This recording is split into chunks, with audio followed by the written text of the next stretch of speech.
Shalom teman-teman semua, selamat berjumpa di Kones Channel.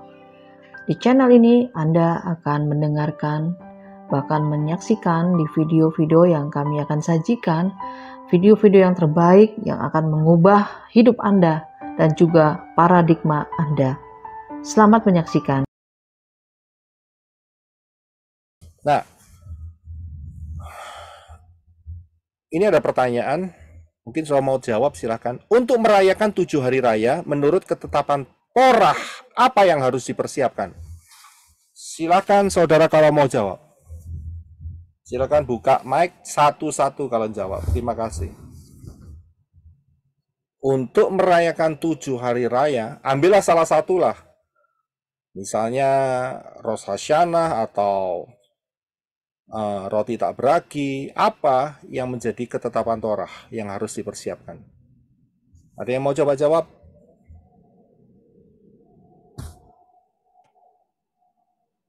Darah domba, Pak. Darah domba. Oke, ada lagi yang mau coba? Terima kasih, Sister Neti. Mengkuduskan diri, Pak. Menguduskan diri. Hati. Apa lagi?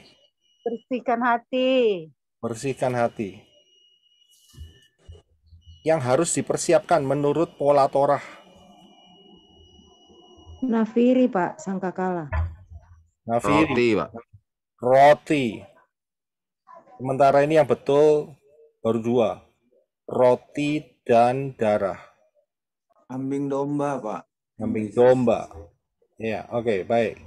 Saya akan lanjutkan ya. Coba ya, saudara tutup mic-nya dulu. Terima kasih. Kalau saya lihat, untuk merayakan 7 hari raya, menurut ketetapan Torah, apa yang harus dipersiapkan? Salah satunya adalah domba, lembu, kambing yang sempurna. Betul ya? Dan juga ada roti juga. Rotinya tidak beragi. Ya kan? Nah, sekarang saya ambil satu contoh, yaitu saat perayaan Rosh Hashanah Yom Teruah. Itu ada di Bilangan 29 ayat 1-5. Itu persyaratannya. Silakan Henok untuk baca persyaratannya Bapak Yahweh melalui Torah di dalam Bilangan 29 1-5. Terima kasih. Pada bulan ke-7, di hari pertama bulan itu, haruslah diadakan pertemuan kudus bagimu. Janganlah melakukan semua pekerjaan yang biasa dilakukan seorang pekerja.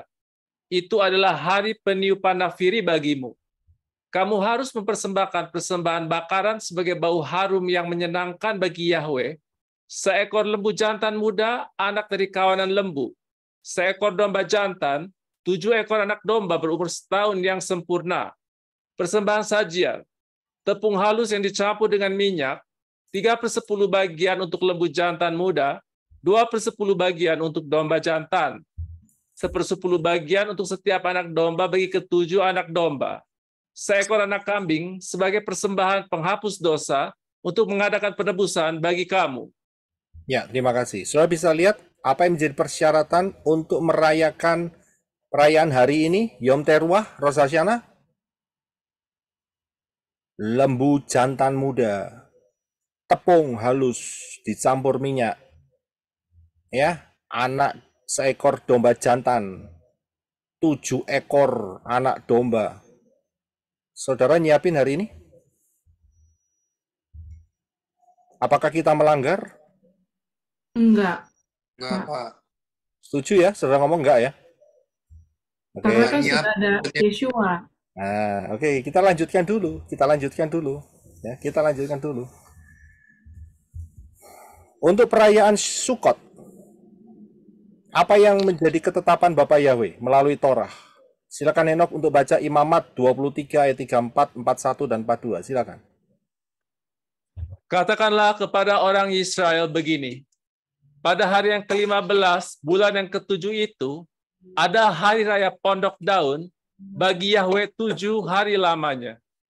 Kamu harus merayakannya sebagai perayaan bagi Yahweh 7 hari lamanya dalam setahun. Itulah suatu ketetapan untuk selama-lamanya bagimu turun-temurun. Dalam bulan yang ke-7, kamu harus merayakannya. Di dalam pondok-pondok daun, kamu harus tinggal 7 hari lamanya.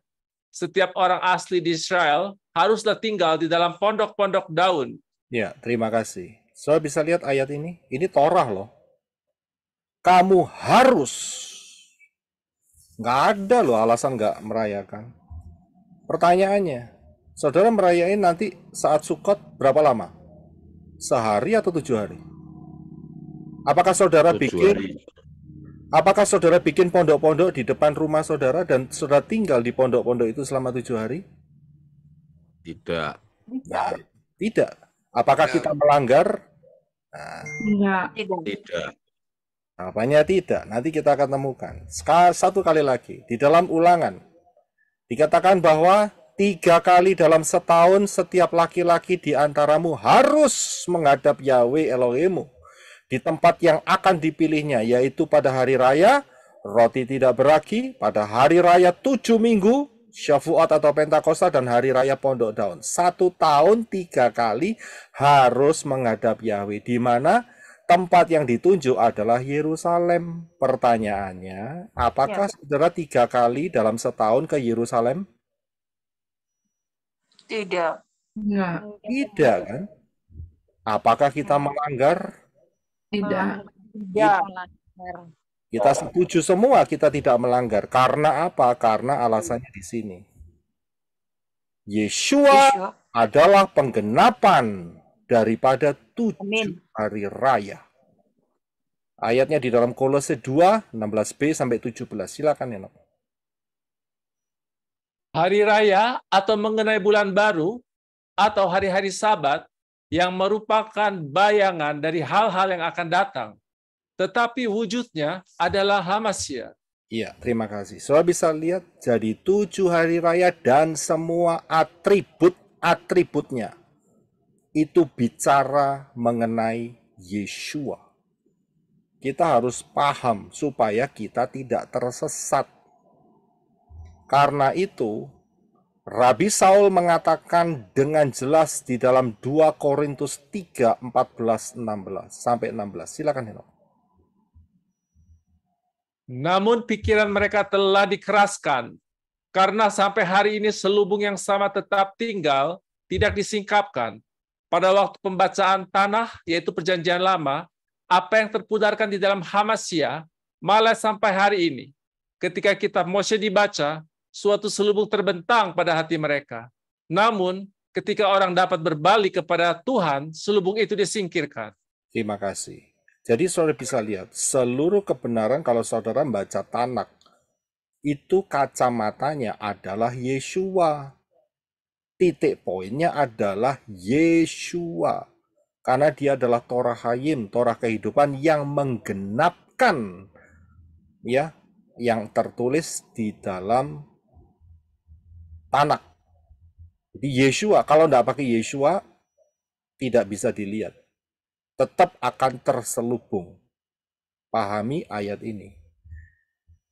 Karena itu, saat berpijak kita sekarang, yaitu tahun 2023, bulan September, tanggal 15 ini, ya, kita bisa melihat ke belakang apa yang telah digenapkan oleh Yeshua. Dari ayat-ayat yang di atas, kita tahu bahwa 7 hari raya adalah bayangan. Bayangan terhadap siapa? Yaitu penggenapannya di Yeshua.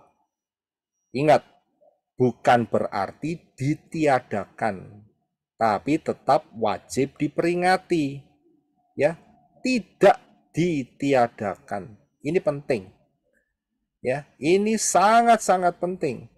Karena itu kita tadi waktu pertanyaan-pertanyaan di atas, saudara menjawab dengan tepat. Kita tidak melanggar. Mengapa? Karena kita melihat bayangan yang telah digenapi oleh Yeshua. Saudara tahu peristiwa apa ini kira-kira? Saya yakin saudara sudah tahu. Ya, peristiwa akbar di Indonesia setiap tanggal 17 Agustus. Ada yang berani untuk mengganti tanggalnya atau meniadakan? Saudara bisa dilempari sandal, sepatu, batu sama seluruh orang Indonesia. Berani ganti tanggalnya atau meniadakan? Saudara berani ngomong, wah kemerdekaannya bukan tanggal 17 itu. Enggak, itu ngawur gitu. Teriak-teriak di tengah lapangan gitu. Wah itu masalah besar, saudara. Tapi herannya nih ya, bahkan kurang ajarnya si lemak ikan, kucing menjilat, dan pro setan itu meniadakan dan mengganti 7 hari raya ini. Ingat loh, 7 hari raya itu ya tetap wajib diperingati sebagai pengingat, bukan ditiadakan. Tapi grup-grup ini, lemak ikan, kucing menjilat, dan pro setan ini, ya, mereka ditunggangi roh penyesat, yaitu roh setan, dan mereka dikontrol untuk meniadakan, mengubah seenaknya sendiri. Ya, sangat kurang ajar. Kenapa kurang ajar? Ya karena mereka membuang Torah. Saya bisa lihat pemberkatan sebelah kanan itu kan kurang ajar sekali itu. Melawan Torah. Saya lihat yang sebelah kiri topinya apa? Itu mulutnya apa itu? Ya itu mulutnya ikan. Dewa Dagon, apalagi kalau tidak namanya Dagon. Ya. Sudah bisa paham di sini? Nah, bahkan ini memperlihatkan jadi kalau sebelum kematian Yeshua, maka orang-orang akan melihat nubuat yang akan digenapkan oleh Yeshua, yang akan terjadi. Itu melihat ke depan. Tapi sekarang kita melihat ke belakang. Yang kita lakukan adalah mengingat. Dan inilah di mana kita harus menjaga motivasi hati kita di dalam setiap perayaan-perayaan yang ada. Kita harus betul-betul paham. Ya, jangan sampai masuk di dalam yang namanya tradisi. Yang kita lakukan adalah melihat penggenapan di dalam Yeshua. Ya, kita tidak menghilangkan 7 hari raya. Kita tidak membuang. Tetap 7 hari raya adalah bagian daripada rencana daripada Bapa Yahweh. Paham ya di sini ya? Baik. Saya akan masuk di bagian yang terakhir mengenai perjamuan kudus. Holy Communion. Nah ini asalnya, kalau sudah lihat di dalam kitab suci, nggak ada tulisan yang letterlek Holy Communion atau perjamuan kudus. Ya, istilah ini selalu dipakai di lemak ikan dengan menggunakan Holy Sacrament, Holy Water, Holy Father, Holy Baptism, Holy Mother. Ada semua di situ. Dan uniknya, ya, yang mereka sebenarnya lucu juga sih, karena gini kesaksiannya. Satu kali ada salah satu teman yang maminya meninggal kalau nggak salah, dan kemudian kita dikasih tahu diadakan penghiburan di satu gedung gereja. Dan gedung gereja ini gedung gereja Katolik. Dan saat itu setelah selesai, ya, si romonya itu mereka ngasih pengumuman bahwa akan ada yang namanya Holy Communion, perjamuan kudus. Ya kan, orang-orang sudah siap-siap, kemudian romonya sudah berdiri, sudah siap-siap, pembantunya sudah juga siap, terus kemudian istri saya, Ibu Rasa Fang-Fang, mau coba ngomong sama saya, ayo kita mau ikut. Saya bilang tunggu dulu. Jangan kamu ikut masalah seperti ini, nanti akan jadi big problem. Lihat yang mereka lakukan dulu. Saudara tahu apa yang terjadi? Mereka panjang, sekitar ada 100 orang yang datang saat itu, dan kita duduk yang paling belakang. Saya lihat, ya, romonya orang pertama buka mulut, kemudian dimasukin roti. Saya sudah ngerti, tidak boleh nyenggol gigi. Ya, itu peraturan mereka. Saya nggak ngerti mengapa, ya saya pikir secara simpel mungkin kalau nyenggol gigi berdosa kali ya. Jadi mereka harus langsung taruh di lidah. Nah setelah itu apa yang terjadi? Orang itu bergeser untuk ke sebelahnya Romo yang sudah kasih dia roti, dan kemudian di situ ada satu cawan, ya. Dan kemudian orang itu minum sedikit dari situ. Dan setelah itu, ya, cawannya dibersihkan dengan satu kain putih begitu. Dan yang kedua, buka mulut, taruh rotinya di lidah, dan kemudian pindah bergeser. Cawannya bukan cawan yang baru, tapi cawannya tetap, saudara. Ya, kemudian hanya dibersihkan dengan kain putih, begitu saja. Nah, dari situ saya yakin karena saat itu mungkin buat dasar fang-fang belum paham ritual mereka. Ya, jadi dari situ kita bisa lihat, ya, yang beruntung saya kasih tahu, yang beruntung adalah yang pertama. Yang paling sial adalah yang paling terakhir. Mengapa? Karena yang paling terakhir menerima semua penyakitnya. Ya kan? Ya kan? Yang minum, cawannya cuma 1, saudara. Yang minum 100. Yang untung pertama masih bersih. Ya kan? Yang kedua mungkin beruntung, mungkin yang pertama sehat. Tapi di antara 100 orang itu apa nggak ada yang sakit? Kan nggak ada jaminan. Yang terakhir nerima semua sakit penyakitnya. Nah, karena itu saya bilang jangan maju untuk menerima hal itu. Nah, kita akan lihat mengenai perjamuan kudus. Ya, apa kata Davar Elohim? Kita akan lihat bahwa perjamuan kudus atau perjamuan ini, istilah ini nggak ada. Ya, tapi karena kita bersekutu dengan Tuhan, ya karena Tuhan itu kudus, ya boleh-boleh saja dipakai. Begitu. Ya. Nah, Yeshua itu sudah memperkenalkan, sudah mengatakan hal ini, itu ada di dalam Yohanes pasal yang ke-6. Saya nggak baca seluruhnya, saya berikan ayat-ayat yang saya akan sampaikan, pendukungnya saja.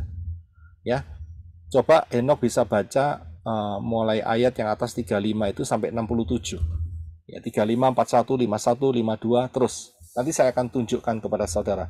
Yeshua memperkenalkan pada orang-orang mengenai konsep makan daging Yeshua dan darah Yeshua. Silakan, Henok. Dan Yeshua berkata kepada mereka, "Akulah roti kehidupan. Siapa yang datang kepadaku, ia sekali-kali tidak akan lapar. Dan siapa yang percaya kepadaku, ia sekali-kali tidak akan haus. Oleh karena itu, orang-orang Yahudi bersungut-sungut tentang dia, karena dia berkata, Akulah roti yang turun dari Syamayim. Aku adalah roti yang hidup yang telah turun dari Syamayim. Jika seseorang telah makan dari roti ini, dia akan hidup selamanya. Dan juga roti yang akan kuberikan, itu adalah dagingku, yang akan kuberikan demi kehidupan dunia ini. Sebab itu, orang-orang Yahudi bertengkar seorang dengan yang lain, sambil berkata, bagaimana mungkin orang ini dapat memberi makan dagingnya kepada kita?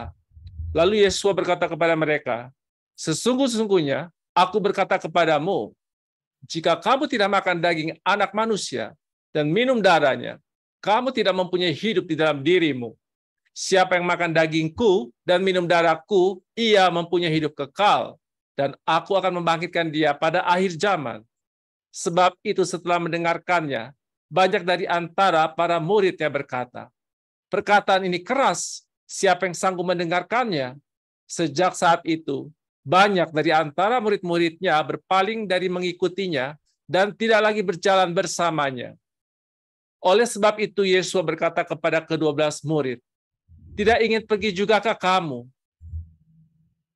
Terima kasih. Saudara bisa lihat bahwa pembahasan mengenai tubuh dan darah Yeshua ini nggak banyak. Nggak banyak. Di dalam Tanak atau zaman sebelum kematian Yeshua, hal ini tidak ada. Mengapa? Karena penggenapannya adalah Yeshua. Karena itu Yeshua mengajarkan ini di dalam Yohanes 6. Dan apa yang terjadi? Pertama, Yeshua ini dia tidak mengatakan kepada murid-muridnya saja, tapi kepada orang Yahudi dalam kalayak ramai. Nah, kita bisa lihat dari ayat-ayat yang telah kita baca, orang-orang Yahudi itu bersungut-sungut. Ya, karena Yeshua berkata, akulah roti yang turun dari Syamayim. Belum lagi selesai, ya, mereka juga bertengkar. Ya, karena penjelasan Yeshua dilanjutkan, ya, kalau ada orang yang makan roti yaitu Yeshua, dia akan hidup. Dan roti yang diberikan yaitu tubuhnya adalah dagingnya, itu memberikan kehidupan buat manusia. Orang Yahudi bertengkar satu sama lain. Nah, ini kan kanibal. Ya. Karena itu mereka berkata, bagaimana mungkin, ayat 52 ya, orang ini dapat memberi makan dagingnya kepada kita. Lihat konsep pikirannya dia. Yang dikatakan Yeshua itu adalah satu gambaran, kiasan. Tapi yang dipikirkan oleh orang Yahudi itu adalah siapa yang mau mencabik-nyabik makan dagingnya Yeshua. Saya bisa lihat, sekalian sama Yeshua di bahasa Surabaya itu enak, digietno gitu. Ya, langsung di belak-belakan. Dia berkata, kalau kamu tidak makan daging anak manusia, yaitu Yeshua, dan minum darahnya, kamu tidak punya hidup dalam dirimu. Tidak ada. Ya, dan Yeshua kasih janji, 54, siapa makan dagingku dan minum darahku, dia mempunyai hidup kekal. Plus, aku akan membangkitkan dia pada, bukan akhir zaman tuh, zaman akhir mestinya. Saudara tahu, Yeshua akan bangkitkan dia itu berarti rapture, saudara. Ya kan? Nah, apakah murid-murid bisa menerima? Ternyata ayat 60 dikatakan, banyak dari antara para murid berkata, ini perkataan keras. Dan sejak saat itu 66 murid-muridnya tidak lagi ikut Yeshua. Ingat, ini bukan yang ke-12 murid. Di luar 12 murid, Yeshua telah membangun 70 murid. Inilah 70 murid yang undur daripada Yeshua karena apa? Karena perkataannya gak masuk akal dan keras. Sekalian sama Yeshua, bahasa Surabaya enak, digietno. Tahu ya digietno ya? Di apa itu? Dilangsungkan, dibelakang gitu aja ya. Yeshua ngomong sama yang 12 murid, kamu enggak pergi sekalian aja lah, ngikutin yang 70 itu. Nah itu dia, nanti saudara bisa lihat baca selanjutnya ya. Menarik sekali peristiwanya. Ya, disinilah Yeshua mulai memperkenalkan satu konsep, yaitu makan tubuh dan minum darahnya. Ya, sebetulnya ini sebuah kiasan, tetapi Yeshua juga memberikan cara. Yeshua enggak ngajar, kemudian enggak ngasih cara, tidak. Nah, caranya bagaimana? Kita lihat hal ini. Yang selanjutnya. Ya, tapi at least paling enggak saudara harus mengerti dulu konsep daripada makan tubuh dan darah Yeshua. Ya, makan tubuh dan darah Yeshua itu ada di dalam Yohanes pasal yang ke-6. Nah, saya akan lihatkan saudara dua gambar. Mana yang benar? Kiri bawah atau kanan atas? Kanan atas. Kanan atas, Pak. Nah, saya bisa lihat nih, ini kiri bawah. Itu yang selalu ditempel di rumah-rumah. Ya, The Last Supper. Modelnya seperti itu. Betul kan? Ya. Ayunan itu, Pak. Ayunan, betul. Yang benar itu lesehan, saudara. Yang sebelah kanan atas. Kenapa? Saudara pernah melihat satu ayat di mana kepala daripada Yohanan itu menempel di dada Yeshua. Betul? Karena tahu ya ayatnya ya. Saat itu Yeshua mengatakan, salah satu dari antara kamu akan menyerahkan aku. Nah, Kefa duduknya jauh. Nah, saat itu ditulis bahwa kepala Yohanan duduk di dada daripada Yeshua. Jadi Yeshua bisiin si Yohanan. Ini ya, nanti kalau ada orang yang aku celupkan roti ini dan aku berikan kepada dia, itulah orangnya yang mengkhianati aku. Kalau gambarnya yang kiri bawah, gimana caranya Yohanan bisa meletakkan kepalanya di dada Yeshua? Tidak mungkin. Jadi gambar yang benar adalah lesehan. Sudah ngerti tahu lesehan ya? Duduknya santai begitu. Ya. Kalau kanan atas sangat memungkinkan. Jadi benar jawaban saudara, yang kanan atas. Nah, selanjutnya. Saudara tahu bahwa Pesah itu bukan makan makanan kecil. Maksud saya begini. Mereka mempersiapkan makanan yang limpah. Ya, jadi menyembelih domba, dibakar dan sebagainya, menyiapkan roti-rotinya, menyiapkan banyak hal. Jadi ini seperti meals yang besar. Jadi kayak orang mengadakan jamuan makan seperti itu. Ini bukan makan kecil seperti makan sendiri begitu di warung. Tidak, saudara. Jadi ingat ya, acara Pesah itu mereka kumpul seperti ini dan kemudian mereka saling conversation, ngomong-ngomong, dan di depannya itu mereka ada banyak makanan. Tapi ingat ya, bukan makanan untuk dimakan dalam arti yang layak dan sesuai dengan firman untuk dimakan. Nah, kita harus tahu bahwa saat Pesah inilah yang terakhir Yeshua baru menyatakan mengenai tubuh dan darahnya. Padahal ministry Yeshua itu 3,5 tahun di bumi ini. Kita tahu ya, saudara ya, bahwa Yeshua ministry 3,5 tahun. Pasti untuk merayakan Pesah, maka Yeshua paling tidak sudah merayakan 3 kali. Tetapi membuka kunci tubuh dan darah Yeshua tidak dilakukannya pada saat Pesah yang pertama atau yang kedua, tidak tertulis. Tetapi yang ada adalah Pesah yang terakhir. Karena apa? Malam setelah mereka makan, Yeshua akan ditangkap saat ada di Taman Getsemani. Saudara ngikutin ya. Saudara paham ya. Karena itu mempelai Yeshua Masih harus baca kitab suci dan mengerti, memahami. Ya. Nah, jadi saat Yeshua sedang makan besar dengan murid-muridnya, disinilah Yeshua melakukan sebuah penggenapan apa yang diajarkan di dalam Yohanes pasal yang ke-6. Yaitu Yeshua mengambil roti, kita akan baca ayatnya ya, yaitu Lukas 22 ayat 19-20. Silakan Eno. Dan setelah mengambil roti, seraya mengucap syukur, dia memecah-mecahkannya dan memberikannya kepada mereka sambil berkata, inilah tubuhku yang diserahkan ganti kamu. Lakukanlah ini sebagai peringatan akan aku. Sama seperti itu juga cawan itu sesudah makan dengan mengatakan, cawan ini adalah perjanjian baru di dalam darahku yang ditumpahkan ganti kamu. Terima kasih. Saudara bisa lihat, baik roti yang dipecahkan, karena rotinya itu bukan kecil-kecil. Mungkin saudara berpikir, loh kalau hari ini kan rotinya kecil-kecil. Iya benar.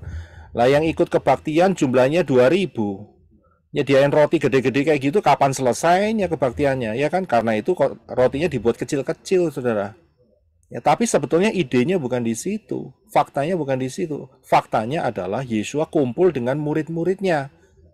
Ya, kumpul dengan murid-muridnya yang 12 plus beberapa orang lagi yang setia mengikuti Yeshua. Dan disitulah saat perjamuan makan malam, Yeshua ambil roti yang segede tempeh itu, yang gede, kemudian mulai dipecahkan.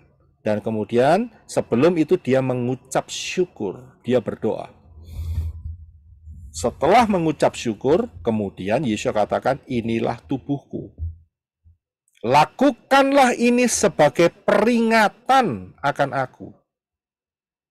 Ya, jadi melakukan ini untuk sebagai pengingat akan Yeshua, bukan ritual. Ya, harus dilakukan sebagai, harus mengingat, pikiran saudara harus ingat, inilah tubuh Yeshua karena sudah didoakan. Begitu juga sama seperti cawan ini.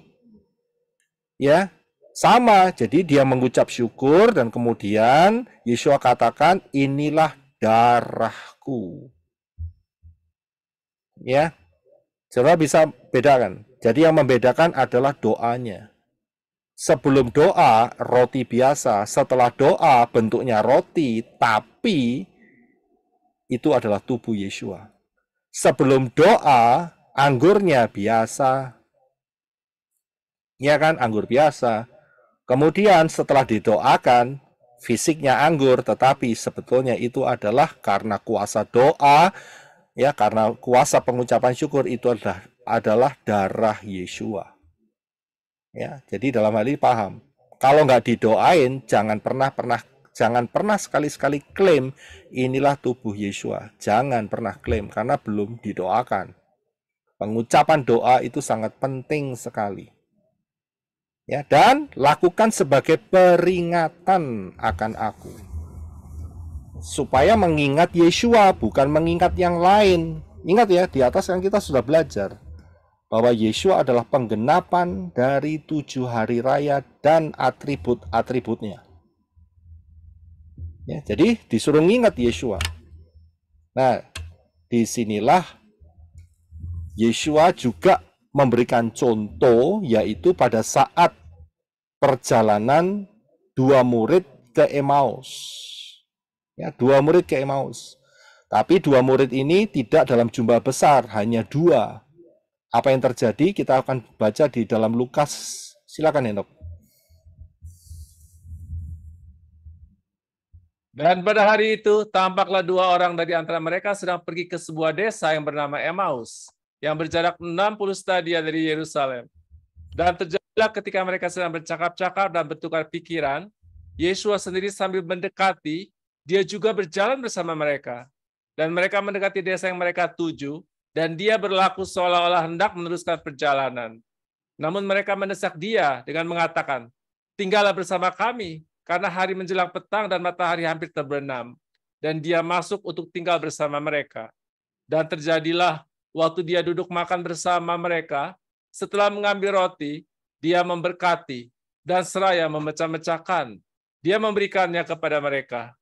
Dan terbukalah mata mereka, dan mereka pun mengenal dia seutuhnya. Dan dia menjadi tak terlihat oleh mereka.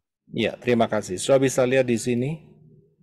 Ya, jadi ini adalah perjamuan biasa, makan biasa, tetapi ingat, ya, makanan pokoknya adalah roti. Karena itu Yesua pakai cara ini saat mereka kumpul, mereka makan roti, mereka sebelum makan mereka mengingat Yesua. Dipecahkan. Ya, karena ingat di dalam ke perjalanan ke Emmaus ini Yesua diundang. Mereka nggak tahu sebelumnya kalau itu Yesua. Baru terbuka saat duduk bersama, kemudian ya mengambil roti dan memberkati.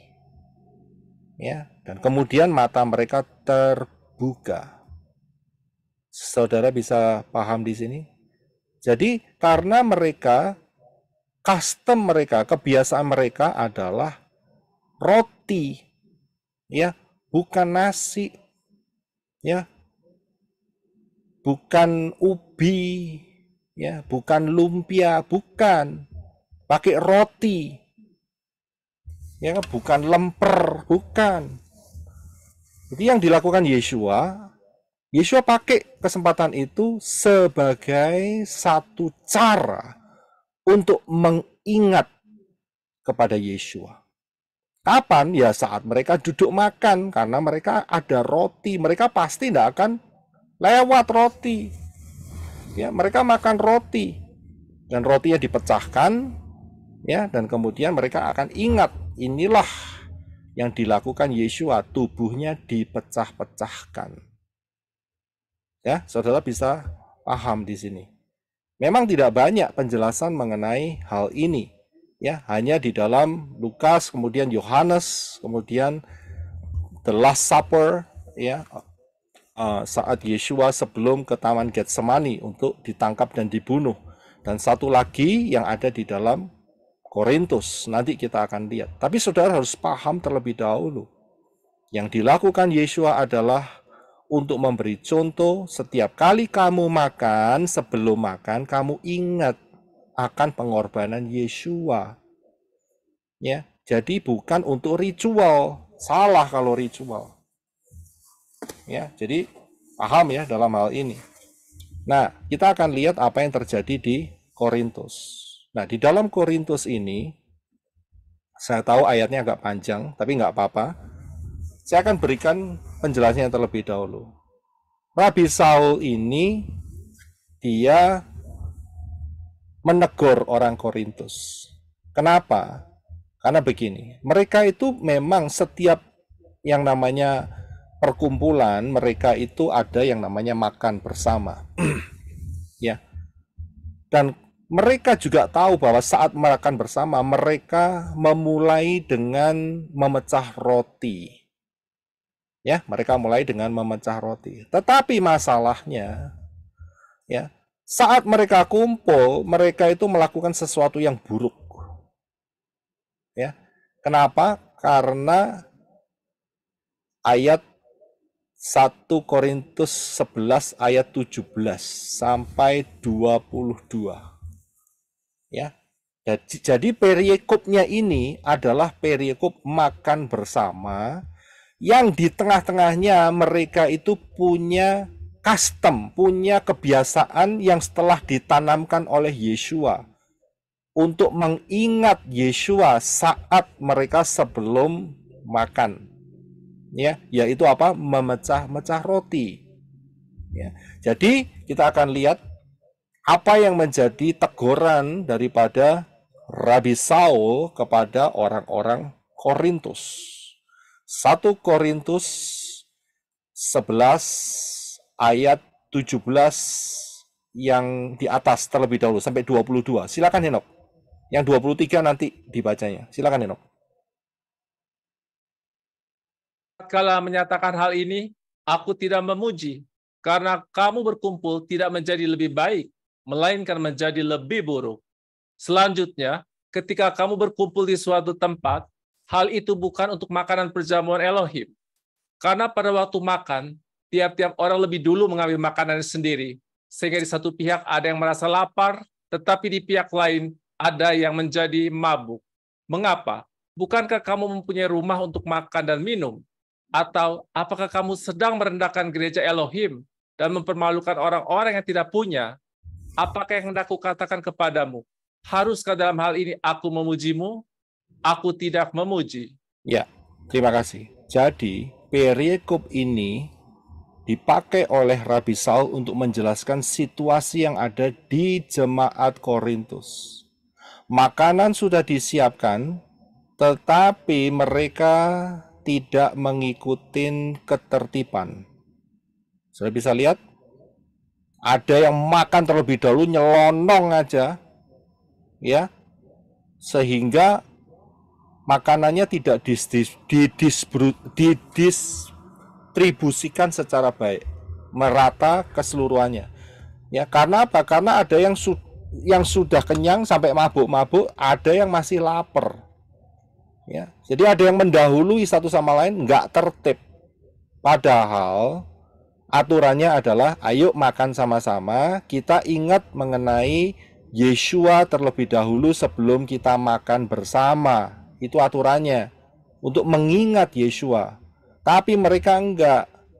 Mereka nyerobot, maksudnya begitu. Karena itu, ya, Rabi Saul memberikan satu komplain kepada mereka. Kan kamu punya rumah untuk makan dan minum. Ya. Kalau kamu datang untuk tujuannya ngambil makanan terlebih dahulu, enggak mau sama-sama, ya kamu lebih baik makan dulu di rumah. Itu yang dimaksudkan oleh Rabi Saul. Saya perhatikan ayat yang ke-33-34 yang bagian bawah.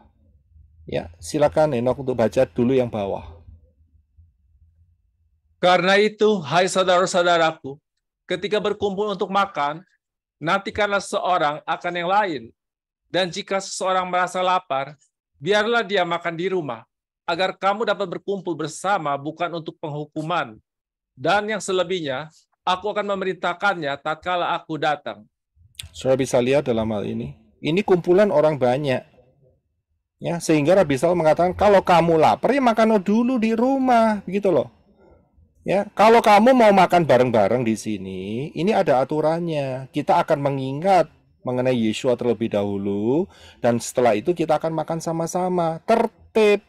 Tapi enggak, yang terjadi di Korintus ada orang yang danje, tahu soal danje? Ya, rakus, enggak mau ikut aturan, makan terlebih dahulu sampai kenyang, sampai mabuk-mabuk, makanannya kurang, yang lain merasa lapar, sehingga terjadilah keributan di sana. Karena itu Rabi Saul mengatakan, aku tidak memuji kamu karena kamu tidak jadi lebih baik tapi lebih buruk gara-gara makanan, gara-gara bahasa Surabayanya enak saudara, nyonyo, tahu ya nyonyo, ya, yang Surabaya pasti tahu, pasti tersenyum karena kata itu jarang diungkapkan. Saudara bisa lihat di sini, ini yang terjadi 1 Korintus. Nah, Rabi Saul juga menjelaskan mengenai caranya untuk kalau memang datang untuk kumpul makan. Tunggu satu sama lain, nek kamu lapar ya makan dulu, ngandoo dulu di luar. Jangan tujuannya datang untuk ngabisin makanan tapi tidak mau diatur, begitu loh. Ya kan? Dan Rabi Saul kasih tahu caranya. Ya, saat kamu sudah kumpul semua, ingat ya. Kita akan mengingat mengenai Yeshua HaMasyiah terlebih dahulu. Ayat 23 sampai 26. Silakan Eno. Sebab aku sendiri telah menerima dari Elohim apa yang juga telah kuserahkan kepadamu, bahwa Elohim Yeshua pada malam ketika dia dihianati, dia mengambil roti, dan sesudah mengucap syukur, dia memecah-mecahkannya dan berkata, ambillah, makanlah, inilah tubuhku yang dipecah-pecahkan ganti kamu. Lakukanlah ini sebagai peringatan akan aku. Dan demikian pula cawan itu. Sesudah makan, seraya berkata, cawan ini adalah perjanjian baru di dalam darahku. Lakukanlah ini sesering kamu dapat meminumnya sebagai peringatan akan aku.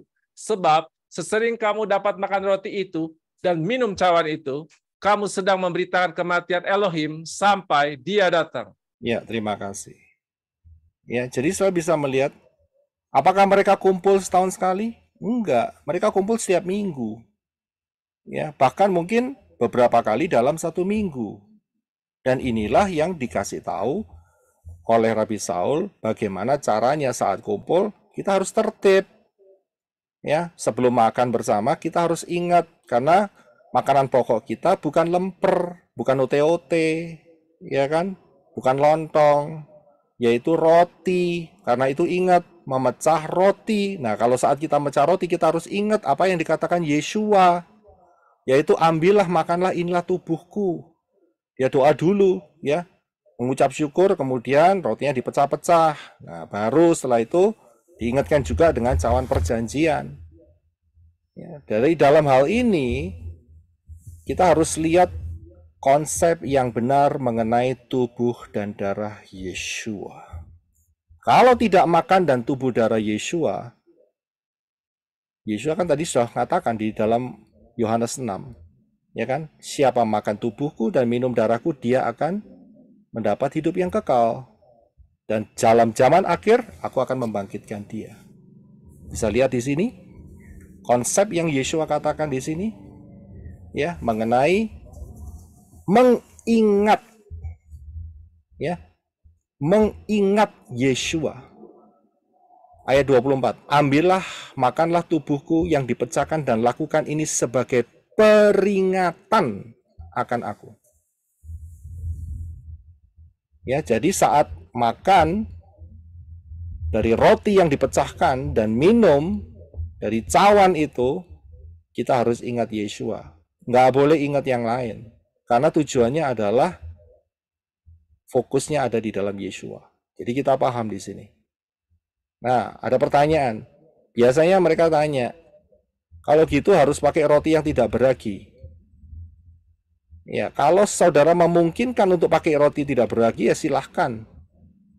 Apakah menjadi satu keharusan? Ya, kembali ke saudara masing-masing. Ya, tidak ada suatu keharusan di sini.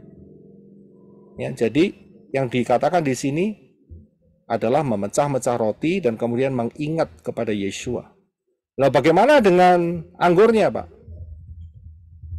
Ya, ada yang bertanya, apakah harus pakai anggur yang telah difermentasi? Ya, wine, begitu. Atau jus. Beda ya antara wine dan jus.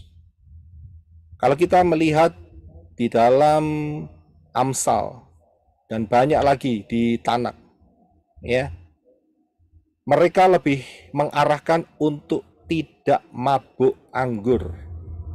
Loh, mungkin saudara tanya, itu kan kecil Pak, hanya sedikit saja. Tapi ingat, jangan sampai setan bikin celah karena dulunya orang ini suka minum wine.